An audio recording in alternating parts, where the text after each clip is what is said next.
कल शहीद आजम भगत सिंह जी की जन्म दिहाड़ा और जसवंत सिंह जी ने जिहड़े कि भगत सिंह कमेटी के अध्यक्ष ने, इन्हों का कल मैनू फोन आया और इन्होंने मुबारकबाद दी कि देश के प्रधानमंत्री जी ने मन की बात करते हुए शहीद आजम भगत सिंह जी के नाम के उत्ते चंडीगढ़ एयरपोर्ट का नाम करने की घोषणा की है।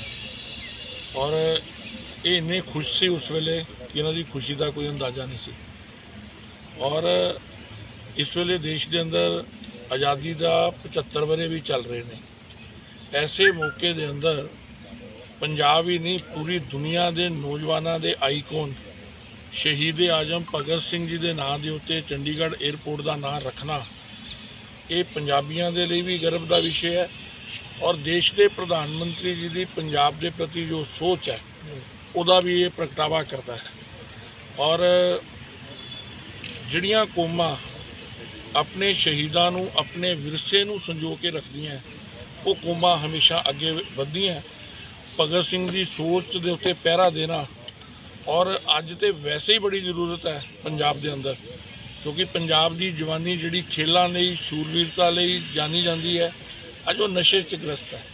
ऐसे समय के अंदर जिन्हां लोगों ने देश की आज़ादी लई अपना सर्वस्व वारता और छोटी जी आजू के अंदर हसते हसते कि ये देश के लोग खुश होण, ये देश आज़ाद होए, अपना फांसी के तख्ते चुम ले, उन्होंने बारे जानकारी मिलना अज की पीढ़ी को बहुत जरूरी है, ताकि अज की पीढ़ी फिल्मी स्टारां नूं नहीं अपने देश लिए कुर्बान होने वाले भगत सिंह, राजगुरु, सुखदेव वर्गे शूरवीरां नूं अपना आईकॉन बनाण।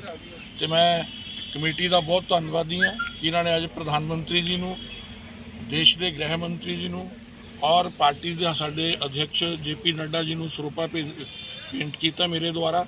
और मैं इनू तुहानूं यकीन दवाना जी, तुहाडा सरोपा उन्हां तक पूरे मान सम्मान नाल जिहड़ा पहुँचाता जाएगा।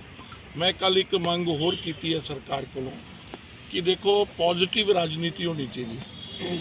मुख्यमंत्री जी का भी बयान आया सी कि साडी भी असीं भी बड़ी बारी कोशिश कर रहे थे कि नाम भगत सिंह जी के नाम के उत्ते एयरपोर्ट का नाम आए, हुण आ गया तो अज विधान सभा लग रही है। कल भगत सिंह जी का जन्म दिहाड़ा, क्या एडा वड्डा दिल करेगी ये सरकार कि देश के प्रधानमंत्री जी का विधान सभा च मता लिया के धन्नवाद करे। एक नवी शुरुआत जी है होनी चाहिए है, ऐसा मेरा मानना है।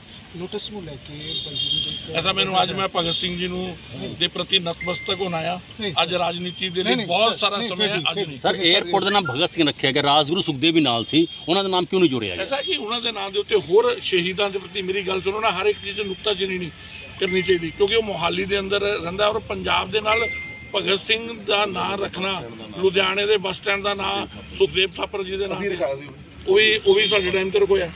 बीजेपी का अपने शहीदों के प्रति हमेशा ही दृष्टिकोण बड़ा साफ रहा कि वो साडे आईकॉन ने। सर एक